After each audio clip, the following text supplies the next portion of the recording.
Good morning, everyone. My name is Tony Begonia. I'm the track chair for the service operations track. Got a few announcements first.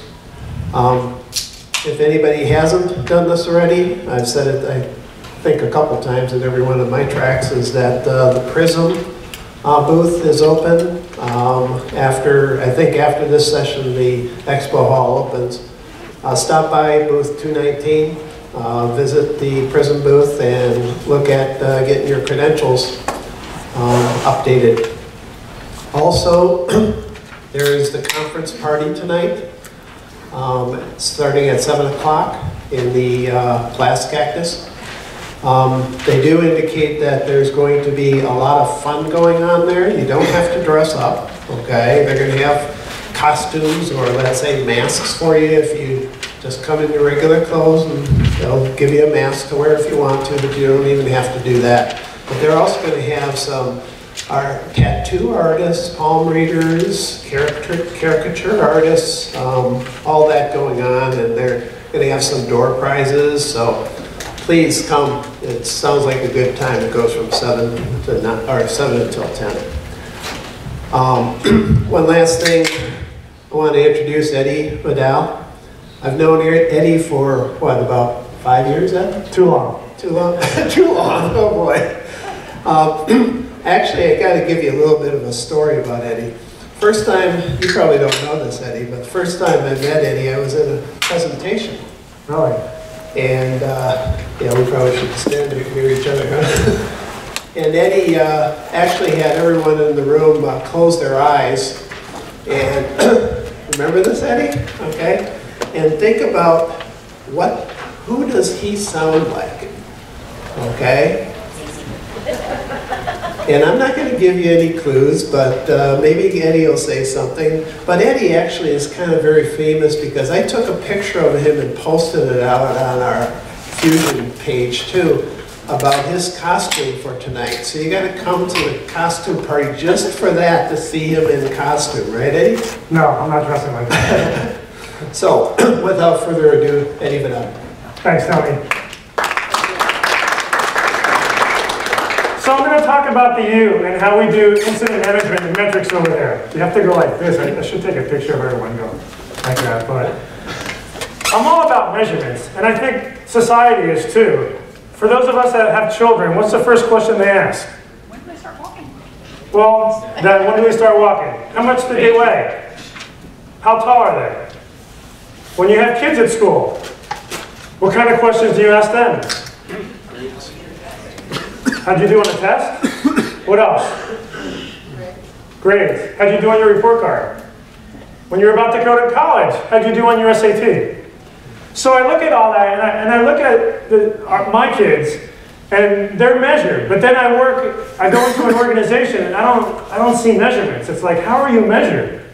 If I'm a manager and I take my team to lunch and they like me, does that mean I'm a good manager? And so there's too much subjectivity in that. And so what I try to do is I put a program together at the university to try to make this as objective as possible. So here are the objectives for today's session. I'm going to talk to you about the UM approach. Some of the things that I do at the university may apply to your organization. Some may not. But we've had to adapt. So hopefully when you leave here, you're going to be able to take some of these things away. I'm going to talk about why metrics are useful. The most important thing is when you implement any program is that you need buy-in from the people that are going to be affected. You also need buy-in from your manager or your management or your senior leadership team, because at my level, I'm right in the middle. So I have to sell it up before I go and sell it down. And then I would hope that after you see what I have to share, I've tried to create a professional development program for my team because I want to make them better. So do we know what's expected of us in our organizations? How many here manage service desks? Okay. Do you know what's expected of you? Do you have goals? You do? Does anybody not have goals given to them by their manager? Join the club. For about 4 years, I didn't have any goals. I know what's expected of me here at this presentation today. If you look at the surveys, you're going to rank this overall session. Hopefully you're going to give it a 6 or 7. I know it doesn't exist on the scorecard, but that's what I'm looking for. You're going to rate me on my expertise as a speaker. You're going to rate me on my presentation skills. Hopefully we'll have enough time for Q&A, but I allow questions throughout my presentation. You're going to rate me on that. My compliance with non-commercialism, I've already said to you a couple times, so maybe you're going to dig me on that. But the bottom line is, I know what's expected of me when I come here and speak. And I think in middle management, because I manage service desk teams, a help desk, when I put this program together, they didn't know what was expected of them. So I think we work better that way. I know I do. And if you know what's expected of you, I think you're going to perform much better. And at the end of the day, I didn't do this to ding them and say, hey, big brother's watching. I wanted to be able to praise the work that they were doing. Thinking and talking about praise, how many people here in this session have received a commendation or a letter from their manager to say, hey, you did a good job? Okay, what's your name? Tom. Tom, did they give you a written note? Was it an email? It was an email from my boss that was sent to his boss, which was sent to the deputy CIO, which was responded back to by each one. So from boss to boss to boss, you got an email. Did anybody get something in writing, like a letter or a card? And where is that certificate or plaque today? In your office or at home? In my office. Anybody else get a letter or a card? Where is it today? Where is that? On my desk. On your desk. What about you? On my desk. On your desk. Okay. How many of us are managers? How often do you praise your employees? Do you write things for them? Good. We don't need to do this session. Let's go. You guys know what you're doing? I'm sorry? Nominated one for the HDI Analyst of the Year? Okay. If you notice, if you get praise, those individuals that report to you, they're going to hold on to that piece of paper. I've heard sessions where someone's had a note in their wallet for 20 years. So if you have people reporting to you, praise them. And that's one of the reasons I wanted to put this program together. Work on the weaknesses, but also praise them for their strengths. Here's my family. So why do I put this slide up here? How many of us have teenagers? What are your expectations of them? What about kids that are 5 years and younger? At the time when my kids were at that age, my expectations were please and thank you. Try to raise them, give them some good values. Now as teenagers and young adults, there are different expectations. So my kids will always ask me, hey Dad, I want to go out. I go, well, what are the 5 or 6 questions that I've always asked you? And it got to be an old back and forth thing that I created a PowerPoint slide. You want to watch TV? Well, you got to do your homework, you got to shower. So I was setting expectations. It didn't work too often, but I tried. And so I put this up here because raising my kids is no different than raising the people, and I call them my kids at work. You set the expectations for them. So I mentioned why. Why did I do this? I wanted to recognize top performers. I wanted to say, hey, look, I care. And when I walked into this organization in 2006, morale was down. It was horrible. And it's interesting, and I'm going to show you in a slide. In organizations, more mature organizations, you're opening up incidents for every single call that comes in or every email that comes in. And in this organization, they weren't doing that. They were just opening up a ticket when it needed to be escalated to level 2. And so I'm going to show you some numbers that will really surprise you. I wanted to be able to provide specific requirements. And I'm going to give you an example of how I had to educate these individuals. You have to really educate some of your employees. And I manage a service desk, and some of these analysts are not as mature and they're not as experienced. So I had to teach them. And about a year ago, we had this Outlook email upgrade that affected about 15,000 users. So the next day, And remember, I come from an organization that is very subjective, and those who scream the loudest get the most. And so they came and says, oh, that upgrade killed us. We got a lot of calls. Really? How many calls you get? Oh, I don't know. So what do? We go and we pull up a report and see how many Outlook tickets we opened up.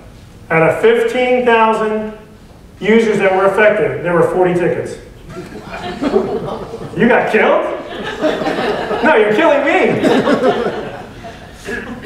And so we needed to educate them that they had to open up incidents for the work that they were doing.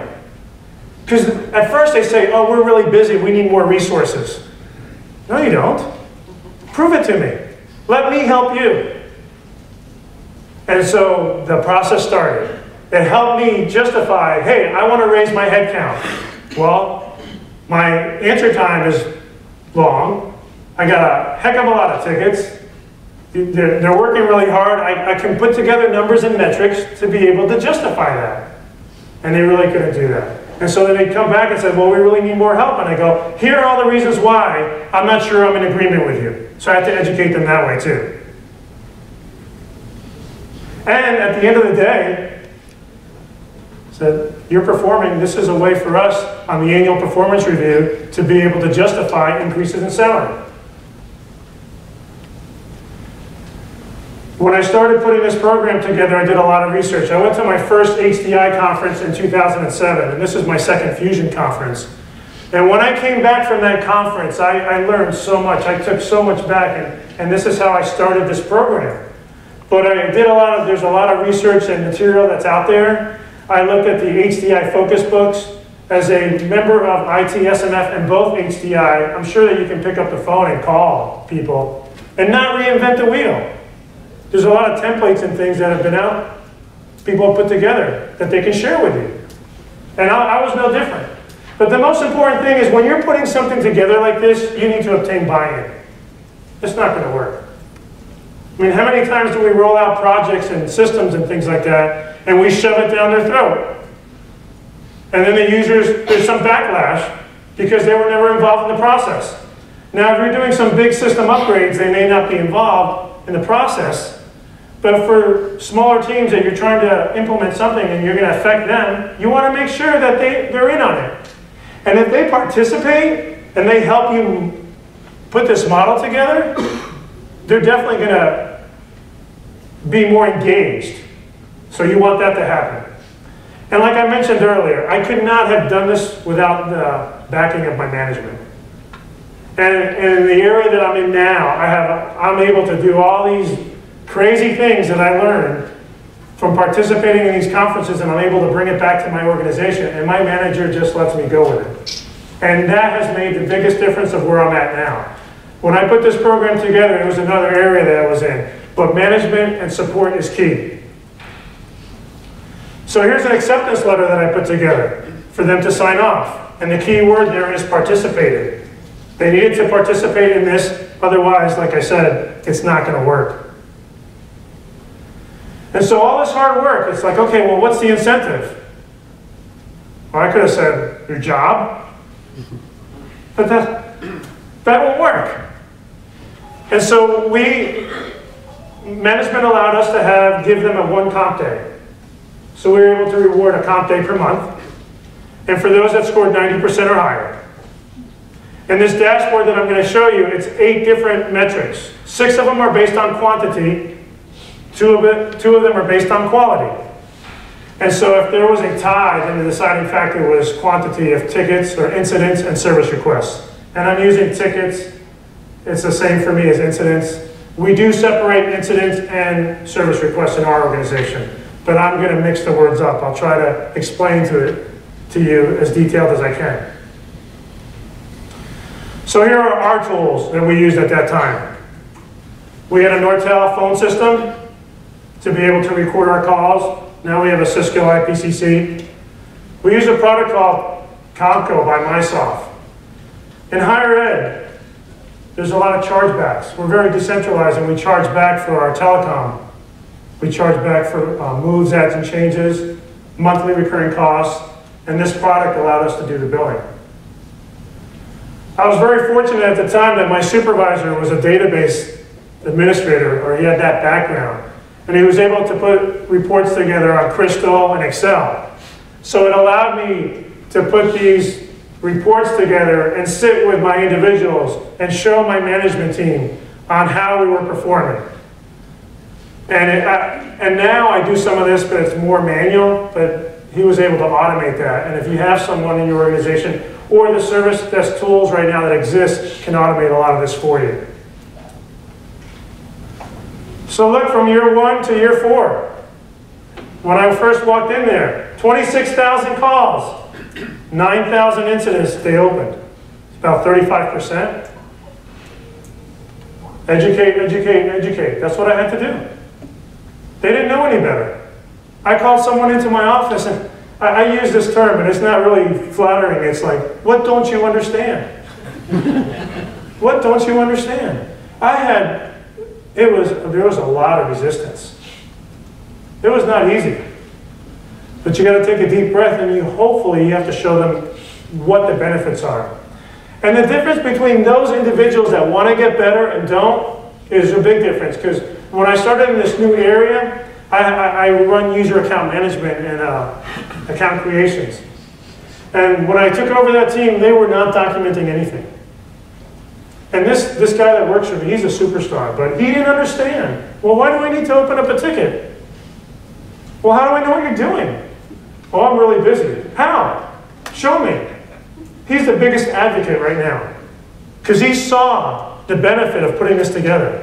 We were able to help him. It was a one-man shop. And we were able to bring in some other resources because he was working 60-hour weeks. But then we started showing the data to our management, and we were able to bring more people on board. And now at the end of the day, you would hope that if you're busy, and if it's because you're getting more systems or more customers, then your workload is going to go up. But is it because you have bad processes in place and you're able to improve them, which is what we've done, then we're able to take those resources back and move them and allocate them into other areas. And with these metrics and the reports, we were able to do that. So these are the 8 things that I measured. And I know that you can download the slide deck from the website, but I may have made a change or two. And if you want the templates that I'm going to talk about, leave me your business card after this session, and I'll go ahead and email this stuff to you. But there's 8 different things, and like I talked about before, 2 of them are based on quality, and 6 of them are based on quantity. And I'll go over these one by one. So call tracking. My first goal was 75%. And you may think that's low. But you got to start somewhere. You can't put 100% for these people if they were doing 35% before. It just ain't going to work. So I started at 75%. Now for those of you that are measuring, is there anybody at 100%? Nobody? 90%? Do you think it can ever be over 100%? Yes. Really? How? Because when the customer calls with that more than one problem, you have to track each one separately. More than one problem, track it separately. How else?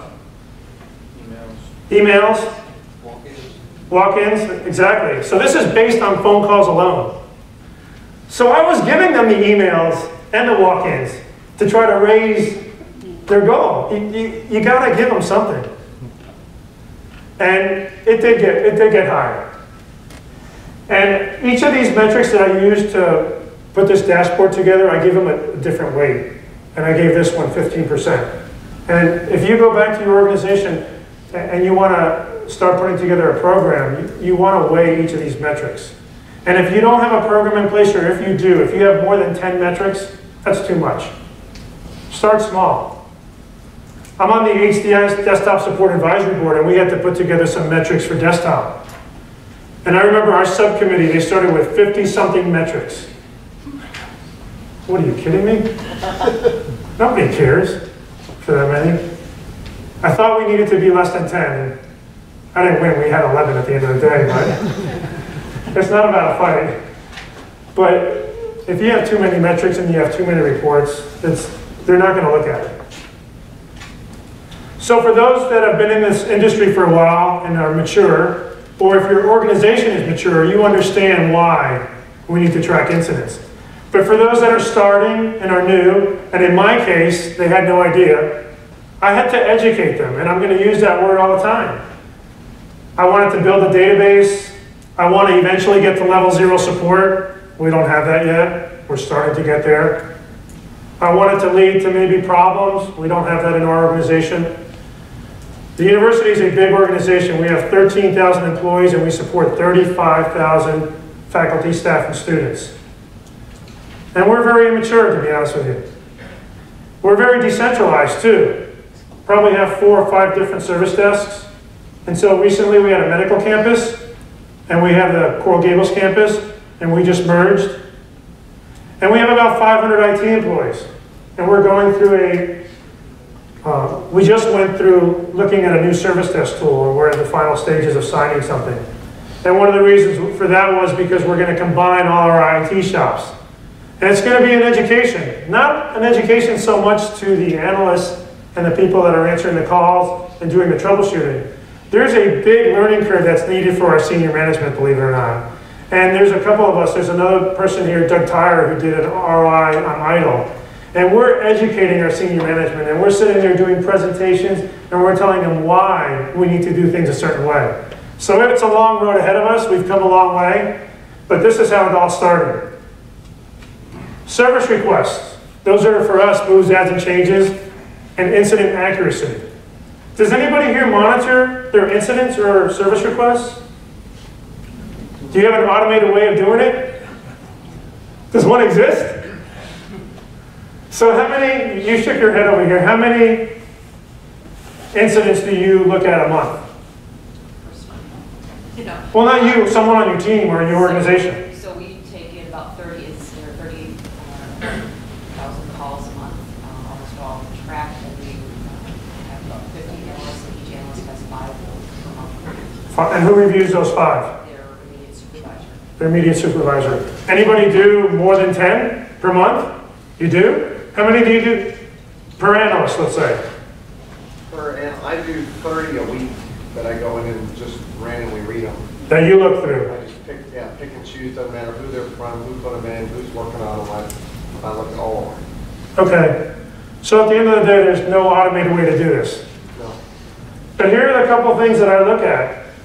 I gave it a 95% accuracy rate because I think this is really easy, and this is very easy to educate. And when we started, we noticed that they were putting in a lot of the information, so it was an attainable goal. But one of the most important things when you're looking at your incidents or service requests, and when you're entering that information, for us it's location, location, location. Because at the U, we have over 50 buildings. And if we put the wrong building in there, what do you think is going to happen to the desktop support tech when he has to go out there? He goes to the wrong place. The customer's unhappy. Whatever service level we had, we miss. So that's one of the things that we looked at. Prior to working at the university, I worked at Florida International University, and this is where I started. We called these customer service objectives, and there were 3. And if you ever read that book, The 5 Dysfunctions of a Team by Patrick Lencioni, all their leadership meetings start with, what are our goals? Like, what are our goals? And so every single meeting I started with my team is, what are our customer service objectives? And at first it was, we'll contact the customer within 48 hours. I go, well, what are you kidding me? 48 hours? But you know, that was acceptable back then. This was in the early 2000s. So I go, no, let's start at 24. But at the end of the day, we did it within 4 hours. But this was a reachable goal. Another thing is keep the customer in the loop. One of my biggest pet peeves as an IT person is I'm also a customer. And they don't treat me like a customer. I want to be kept in the loop. Yeah, I may be working with you. You may be even reporting to me. You may be fixing my PC, but I have no idea what step in the process you're in. And so if he or she is doing that to me, what are they doing to the rest of our customers? And at the end, the last thing is, you want to make sure that you receive closure from your customer, because you want to avoid the reopen rate, because then it drives up your costs. One of the things I do is the diary entries are user-friendly. And here's some questions that I ask. I have a template that I'll share with you if you leave me your business card. And I put this together. And you have to answer all these questions and answer yes to it. If not, then you're not meeting this customer service objective. So keep this in mind if the customer is kept in the loop. Are the diary entries updated to state when the next expected entry or work is to occur with the user? Is that entered in the incident? If a customer has a question about their incident, should they even be calling your service desk?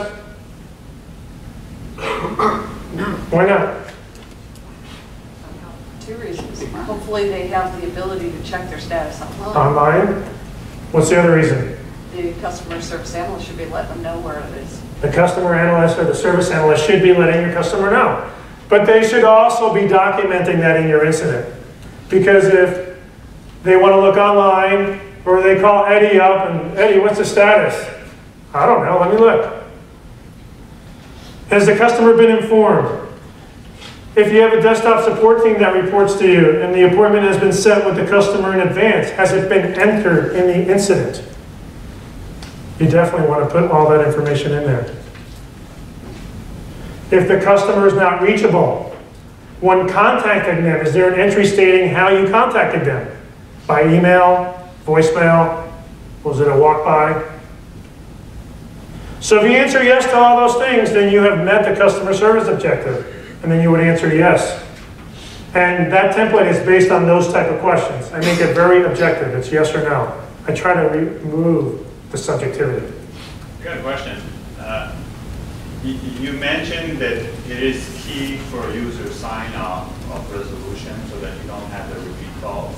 But often what I see is that you will try to reach the client to get that sign off, but their problem is solved, so it's not necessarily a big incentive. So we don't necessarily close the ticket, but it's the follow-up game that becomes a problem now. And I'm wondering how this is being managed so that it's not about keeping the tickets open forever because clients are gone to another problem. He talked about how would you close a ticket. Well, there's a number of ways you can do this. You can reach out to the customer. When your analyst or desktop support tech have resolved an issue, it should be placed in a resolve status. Now, if they go to the desk and they resolve the problem and the customer's there, you can get sign off that way. You can follow up by a phone call. And the way that we did it at FIU is you try 3 times in 2 weeks. If they don't respond, consider it closed. If you can automate that, even better. Question? No, in my company, I come from Columbia Presbyterian Medical Center. We have a customer service response. Once you resolve the ticket, the customer goes in and from 1 to 5, they fill the survey. And they put a lot of good comments about the analysts or the desktop analysts, because we have about number 1, number 2, number 3, and they're satisfied. And it works for us. It's very good. We'll talk about surveys in a little bit. But you can do a survey. But has there been a customer that receives a survey that they think the incident is resolved and it's really not? You want to avoid that. So I talked about subjectivity, maybe, so, I think, versus yes or no. So this is a picture of the Gaylord, the atrium. And I'm an employee of the Gaylord Texan. Am I dressed appropriately? You said yes, someone else said no. Why? Who said no? I did. Why am I not dressed appropriately? I don't have a Texas shirt? We don't know, there's no name tag. I don't have a name tag? Okay.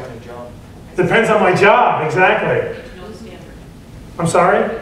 I need to know the standard? So if I told you that I was the lifeguard over at the pool, am I dressed appropriately? But you can answer that question yes or no, right? So that's no different than doing these metrics and these questions when you're rating and scoring your analysts or your team members. Here are 2 other metrics, % of calls and % of service requests entered. It's basically how much are you contributing to the team? If I get 100 calls and I have 5 analysts, they should be answering 20% plus or minus 5%. If you have someone answering a lot of calls and someone that's not, well, maybe you analyze and they're more thorough on their calls with their customers and their talk time's a little bit longer, And you're looking at these metrics and statistics not on a day-by-day basis. You're looking at this long-term. Because 1 or 2 days may be a blip on the radar, but you're looking at this long-term. And one of the things that was important about the percent of calls coming in is before they'd have customers call their direct line and they say, oh, we're really busy. Well, wait, I don't see it on my ACD report. Or they'd be stopped in the hallway. And so that was another thing we had to educate them with. Say, don't call direct. And I tried to remove all the direct numbers. I tried to even remove voicemail from their personal lines. That was a struggle. And I had to educate my manager and say, look, you don't want to leave. You don't want your customers leaving voicemails for your analysts. What happens if they go on vacation or win the lottery? There's going to be a voicemail there, and then you're going to have an unhappy customer. So we tried to eliminate all that. And same with the work orders that are coming in. You want to make sure that it's distributed evenly. So I have a question. How do you, I have a 7/20/14. The guys that work the weekends don't get as many calls as the guys that work Monday through Friday. How do I normalize that? You're going to have to measure that differently. Maybe your weekend team gets different. You just measure them as a team. And then the ones that work Monday through Friday, an 8-hour shift, or where you get more of the calls, then you have to treat that differently. I mean, in every organization, you're going to have questions like this. This is what works for you. I would hope you can take some of this back and apply it in your organization. You're not going to copy this, but maybe you'll take a couple tidbits. First call resolution, obvious. You want that to go up. And all these goals that I set, you make these SMART goals. They have to be realistic and timely. And like I said before, some of them were low just to get us started. How do you take into effect the HCI idea of first call resolution should technically be going down? That it should be going down? Well, it should. I mean, if you have level 0 support, because it's depending on where your organization is at, it's depending on what you're well, it depends on the maturity. Sure. Okay. Well, when we first started, it's like we wanted first call to go up. And first call resolution, when I started, was like at 100%. And the reason is because they didn't open up any tickets. So it depends on the level of the organization. And ultimately, it's like a bell curve. Yeah, it's going to go up, but then it should go down. Percent of available time. You're an analyst. You're at the job for 8.5 hours a day. I don't want to see you walking around socializing. I'll give you some time for lunch. I'll give you some time for breaks.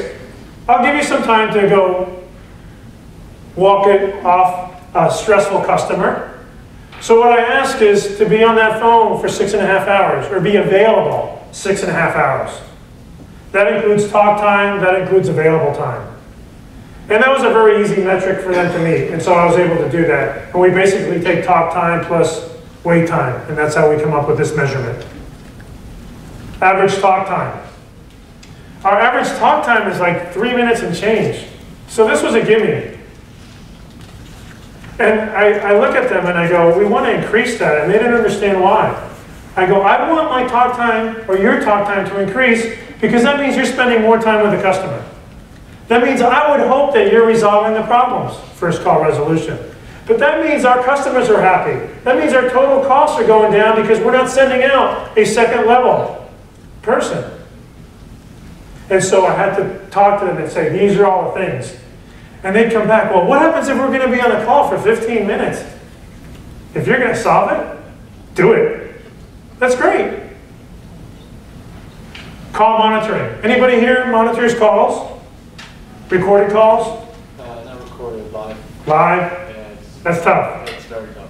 Recorded? We have some that are recorded, they're kind of random, so that you can, it's across the board, across all the analysts. Like every 5th call might be monitored. Every 5th call, okay. I do 10 calls per month per analyst. And we're very fortunate in a university environment that we have students that help us. So a student would monitor 10 calls. And the goal was 70%. This is another session that I've done in the past, just all about call monitoring. But we're going to zip through this, and I have a template that has 23 questions. And basically, it's yes or no. And it's broken up into 4 parts. Greeting the customer, some stuff during the call, ending the call, and some behavioral type questions. So if we were to talk about greeting the customer, what would be some of the things that we would do when we answer a call? What are some of the things that our analysts would say? Give them your name, get their name. Get their name, give them their name, what else? I'm sorry? Contact location. Contact location? Thank them for calling. Thank them for calling. I made this into a Family Feud game, and I just have to show you. So if you messed up, I'd give you the X. But basically, these are the things that you would do at the beginning of a call. You would introduce yourself, right? I also put name square. Why do I do that? First and last. The reason I do it is you definitely want to know the customer's name, so you get that. And during the call, you want to mention it a second time. Because how many times, maybe last night in the networking expo, you met someone and you forgot their name right away. What's your name again? But you're having a conversation with someone and you've just been introduced to them, and you were introduced, and they mention your name during that conversation. How does that make you feel? Much better, like they're paying attention. Same thing with our calls with our customers. It's no different. And how may I help you? And then you had mentioned thank you for calling. When you do your scores, you can put that as a fourth thing. I left it at 3. So if you hit yes on all 3 of these, already 1/4 of the call, you were at 100%. Not too hard. The second part, key points during the call. What do you think you would say? I was going to say actually the opposite. There should be no dead air. No dead air during the initial part? Oh, or I think during the whole call? You want to engage your customers. If you're going to put them on hold, you ask. You know, you have to be polite. You engage in. You can ask, so how you doing, whatever, while you're working on something. You don't want to keep the customer just hanging there. Some people just, start typing and you're working on the problem, but the customer doesn't necessarily understand that you're doing that if you don't say anything. So those people cannot walk and chew gum at the same time? Right. Okay. Basically, yeah, you do want to engage. But what type of things do you think you would say during the call, once you've done the introductions? Where are you located? Where are you located? What's the issue? What else? Login. Login name? New or existing. I'm sorry? New or existing. New or existing issue, if it's a repeat call. So here are the things. You definitely want to identify the customer's department, or you want to identify yourself what department you work at. You want to verify their address, because remember I talked about location? You want to ensure. I mean, how many times do we call a credit card company or a bank and they're verifying our information that's still accurate? This is no different. If you work in a large organization, it's no different. Verify tracking number, summarize the call, the customer calls you, they say they have an issue. You should regurgitate. You should repeat back to them. Hey, did I get this right? You're calling about this printer, right? Provide tracking number when you're hanging up. If you're going to transfer a call, ask. Once you put them on hold, say thank you for holding, but also ask them.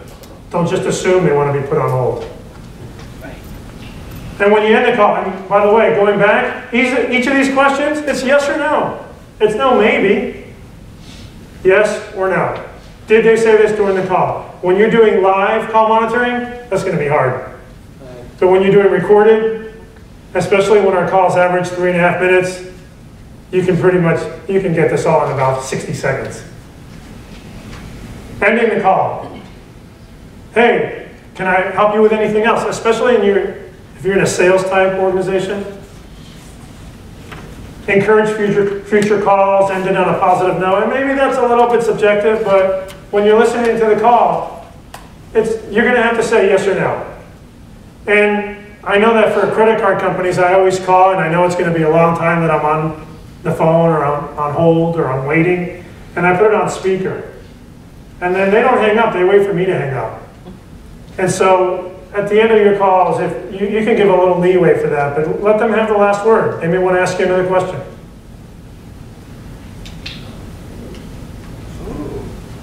Session over. I'll monitor it. Is this your computer? Call help desk.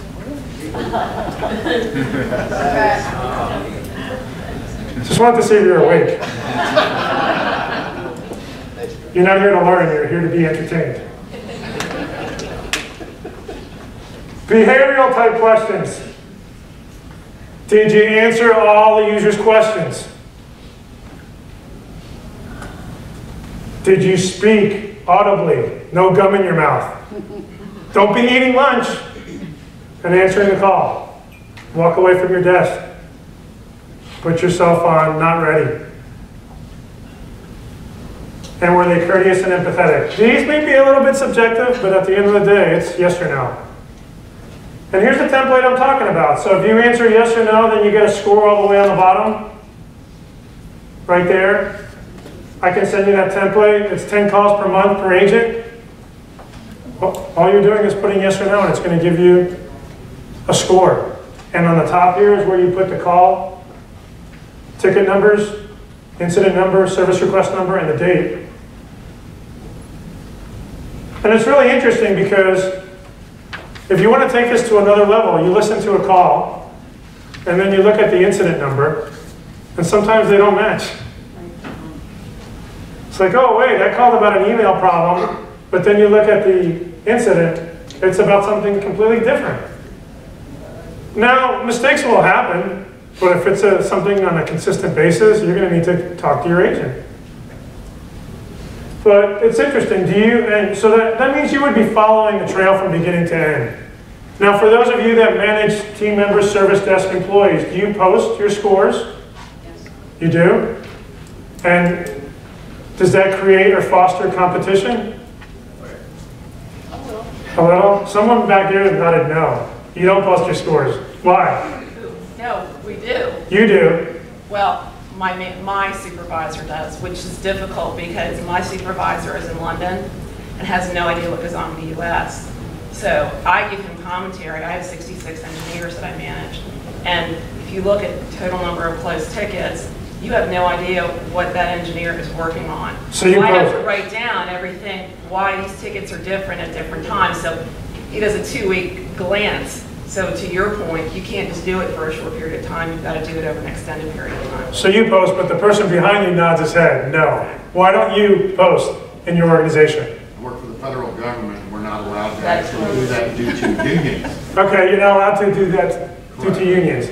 So at the end of the day, it basically depends on the maturity of your organization. I could not post scores. It just didn't happen.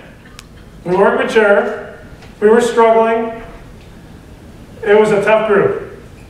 And we finally got them where we were able to post team scores. Answer rate, call volume, but not individual scores.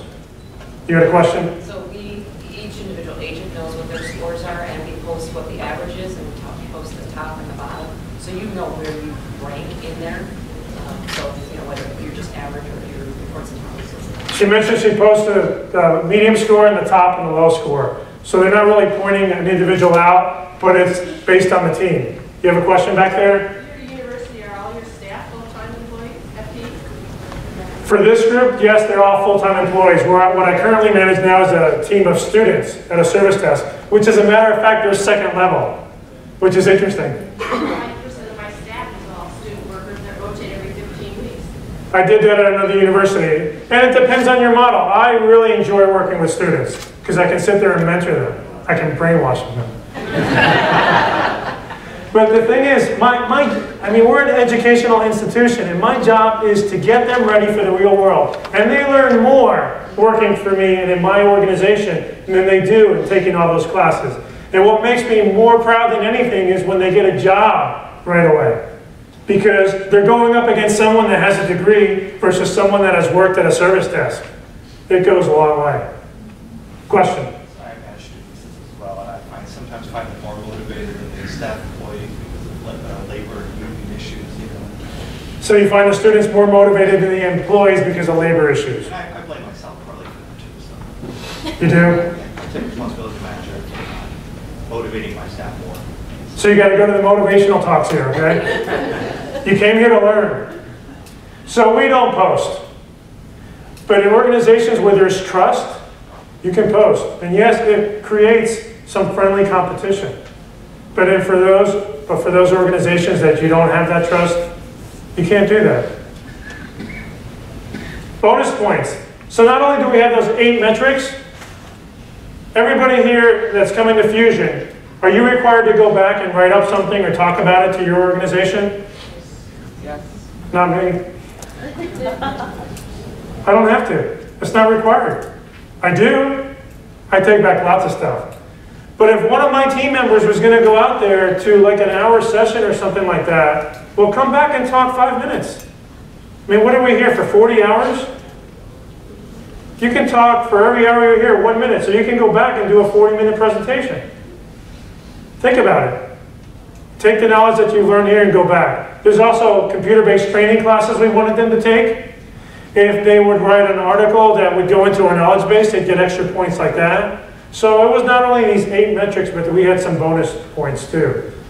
And if they received those unsolicited customer commendations, I don't want them saying, hey, I did a great job, will you write my manager a letter?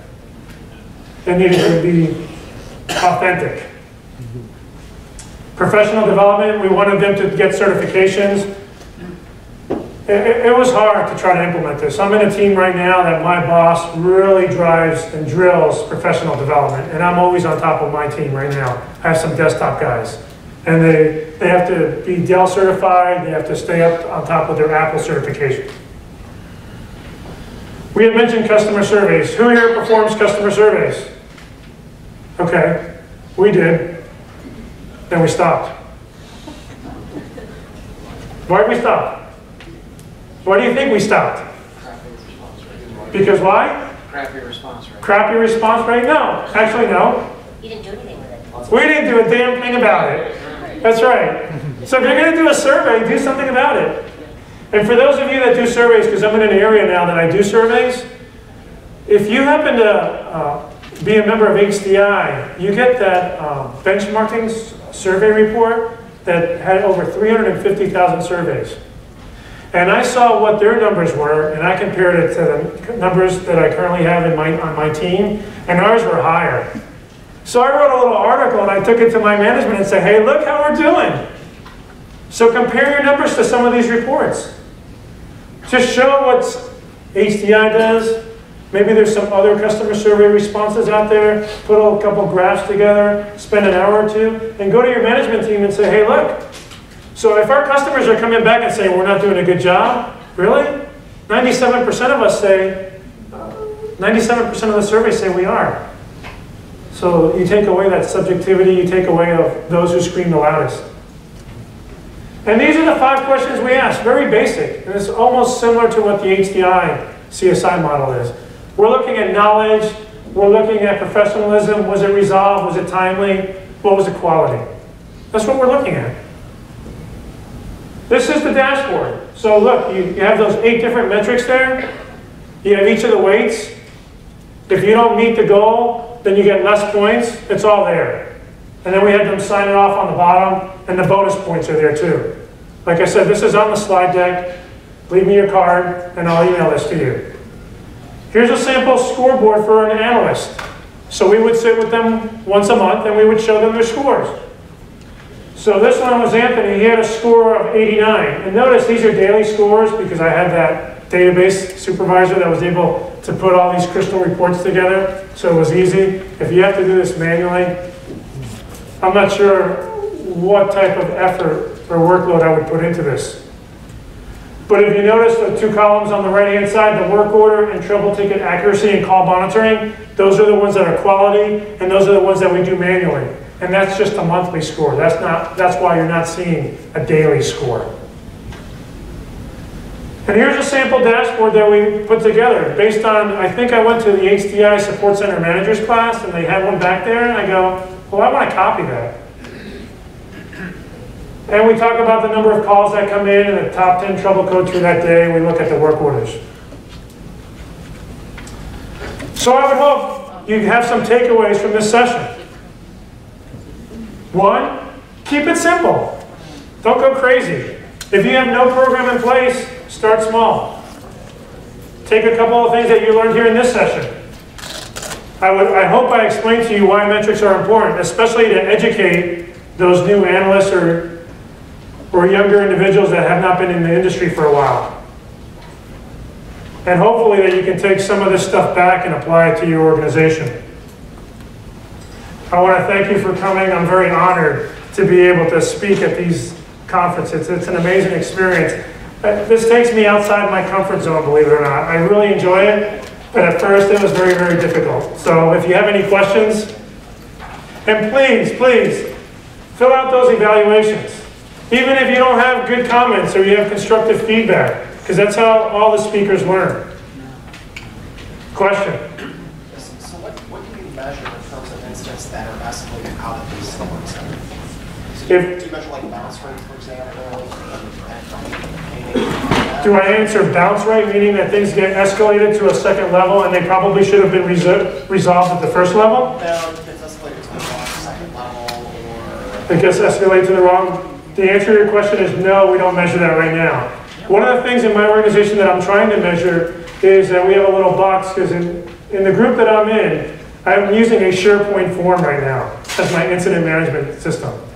It works great, believe it or not. It's not robust and I can't really grow it, but I can provide reports and I can give a status of my organization better than any of the other groups at the university that's using a tool. And one of the things that we do is if we get this incident and it should have been resolved at first level, we just mark the checkbox. And so when I run a report, I can tell, and I go back to that manager and I give them a report on a monthly basis to say, hey, look, these are some incidents that we feel could have been resolved in your area. But to answer your question about going into other areas, I don't currently measure that. I didn't back then, and right now I don't. Question? When you measure the first call resolution and its total incident, is that based on items you're work on, or if you don't have the ability to do that? He asked about how do I measure first call resolution. There's many ways, and this is another topic, about first call resolution and first call tracking. For us, first call resolution means if they had the call, they answered the customer's question, and they were able to close it at that initial call. If it's escalated to another group and maybe they're still on the phone, our teams are not aligned and we don't work that well right now. But for the purposes of our measurement at the university, if they answered the call and they closed it, that's how we measured first call resolution. Even if your team doesn't have the rights to do anything about it? If they don't have the rights, then unfortunately we can't call that first call resolution. But, well, you could mark it that way. Previously, when I first started, of course they were marking everything first call resolution, because a lot of our teams don't have the same ticketing system. So we couldn't take that incident and send it to the other team.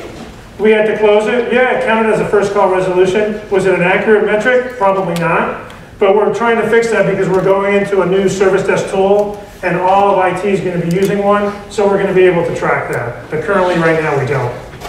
There's a lot of focus on calls, phones, that sort of thing. Do you also take in web channels and chats, those types of contacts as well? How are they working for scoring? She asked about other forms of contact, email and chat. We don't do chat right now. We receive emails, we're not measuring those. For the purpose of this program, we're not measuring all those other communication channels. If you're a more mature organization, I would hope you are. And as we continue to grow, we will, but right now we do not. Any other questions? I had a comment from the gentleman who works for the federal government. Is he still here? He's gone. Any other questions? All right, thank you for coming. Enjoy the conference.